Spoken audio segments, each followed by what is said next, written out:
節目開始之前，戴返個頭盔先。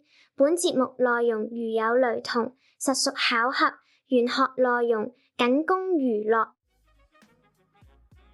你好，我好，大家好，歡迎收聽愛情算交數。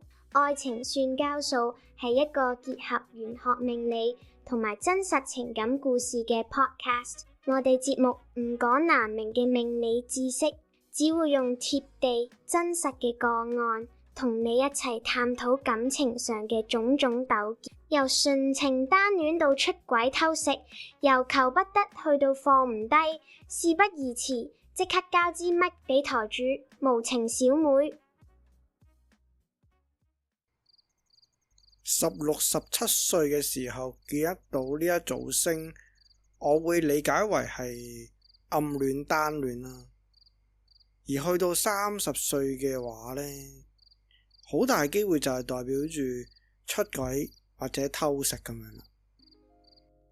Hello， 歡迎大家收聽測試版第一集《愛情算鳩數》，我係無情小妹酷男的。係，我都有自知之明嘅，呢個名呢，我自己講完都覺得鉗嘅。不過講下呢，又好似冇咁羞恥咁樣啦，所以就繼續可以用落去啦，係啦。講翻正題先，今日我哋嘅 topic 係呢：可以純情，可以偷情，一段不可告人嘅秘密關係。話時話，點解又會諗到今日呢一個主題呢？咁就試完有一日，我就幫我朋友阿強算命，岔開一句先，嚟緊喺呢個節目啦，如果我繼續搞落去呢，咁我啲朋友個化名都會係阿強、阿鳳咁樣啦，即係以免出街俾人打啊嘛，因為公開講佢哋啲小秘密係咪先？係啦，翻去正題先，咁我就幫阿強算命啦，打開個命本嚟睇，咁我就發現咗一樣得意嘅嘢，我就問佢：喂，你17歲嗰年係咪有啲咩嘅關係係唔見得光噶？其實聽落好含糊嘅，但係佢都醒嘅，咁啊諗一諗咁樣，佢就話：嗰年佢原來暗戀人喎。聽完佢講嗰下呢，都有啲驚訝，唔係因為佢暗戀人而驚訝，而係發現呢一組星係可以演繹成為一種叫做暗戀嘅關係。咁再伸延落去，可唔可以解讀為其他嘅意思呢？即係一啲唔見得光嘅關係，例如有邊啲啊？偷食啊、出軌啊、單戀啊，唔可以俾人知嘅感情關係咁樣啦。經過咗呢，我又揾咗唔同嘅命盤啦，又去反覆去校對同埋去推演啦。咁發現呢係有相關性，而且都有一定嘅準確率。咁啊，大約有85%左右啦。所以呢，今一集就同大家分享一下乜嘢嘅星系係會出現唔見得光嘅關係。聽完之後呢，如果你有另外一半嘅話呢，就可以睇下佢有冇暗中搞震啦，即係出去玩咁樣啦。如果未有拍拖嘅朋友呢，咁就可以待定先啦，因為第日可能有用噶嘛，係咪先？好啦，咁我哋事不宜遲啦，我哋睇睇可以點樣睇呢樣嘢啦。喺紫微斗數入面，咁我哋首先呢，就要睇流年夫妻宮嘅三合位。如果喺流年夫妻宮嘅三合位裏面呢，我哋見到太陰、太陽、天機、天同、巨門嘅話呢，有呢5粒星就代表中晒噶啦。如果只係中咗其中4粒呢，咁機會率都大嘅。第二呢，我哋需要睇化忌，太陽、太陰或者巨門呢，其中有一粒呢必定係化忌嘅。最後我哋需要睇化科同化祿啦。天機係會化祿啦，或者化科嘅。點解會係呢5粒星組埋一齊就會形成一個唔見得光嘅關係呢？因為紫微斗數有好多粒星噶嘛，咁呢5粒星其實喺呢個現象裏面，其實佢哋各自擔當緊一啲咩角色呢？咁我逐粒講下啦。第一粒就係太陽星，太陽星喺感情入面呢，本身就係光明正大、願意公開、樂意去付出嘅一粒星。當太陽化忌咗之後呢，呢一份光明就會變質啊，變成得佢唔想公開啦，有啲叫做為勢所逼焗住收埋咁樣嘅。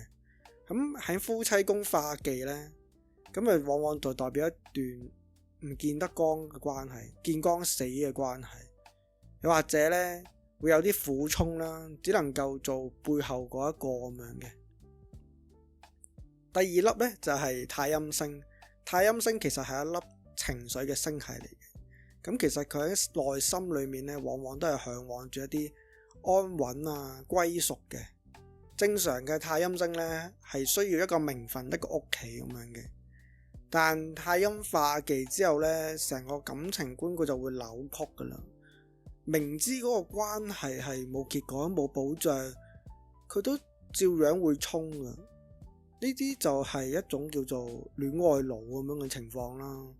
咁呢個就係太陰星化忌就會出現嘅特質嚟嘅。第三就係巨門啦，巨門本身就係一粒暗曜，咁就代表是非隱瞞唔見得光咁樣嘅。咁其實佢唔需要化忌，都已經有呢種傾向。一旦化咗忌之後呢，就會更加收得更埋，鎖得更緊，即係幻想下一道門鎖上咗咁樣。巨門化忌喺夫妻宮呢，直接就對應咗一種叫做有口難言嘅關係。咁想講又唔講得，想見又唔係成日見得，成段關係呢，由頭到尾都係一個秘密嚟嘅。咁天同呢，第四粒就係天同星啦。天同就係代表一啲情感嘅需要啦，一啲叫享樂。哇，好似好唔拉家我頭啱啱講嗰三粒星。咁佢負責啲咩嘅呢？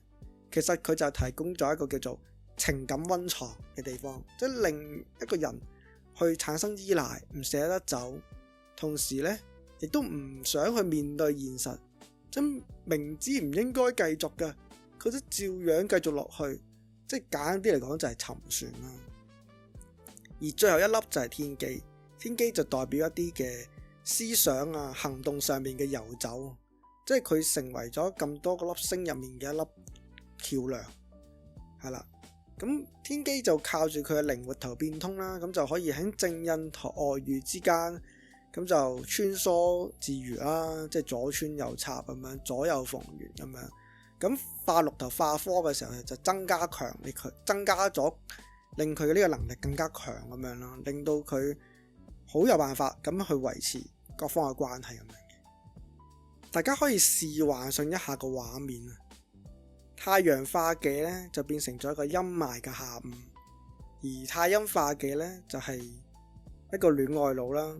巨門化忌就係重門深鎖嘅房間，而天同就係一個去咗遊樂場玩得好開心嘅小朋友，唔願意翻屋企一樣。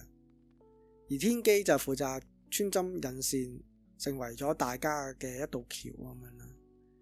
呢五個星加埋呢，咁就好巧合咁形成咗一個唔見得光嘅生態系統。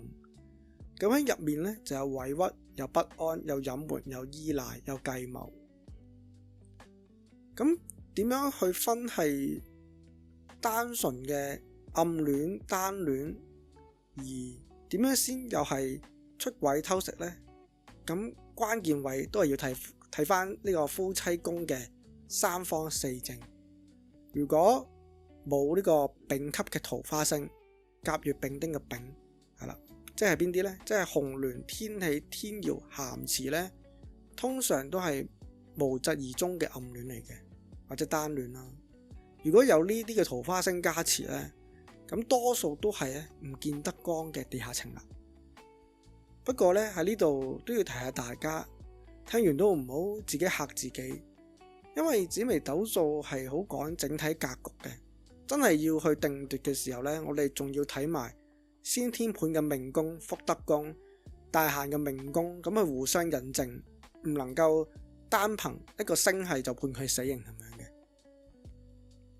咁講翻轉頭，呢一招用嚟睇另外一半偷食呢，或者有冇出軌咁樣呢，係都 work 地嘅，係啦。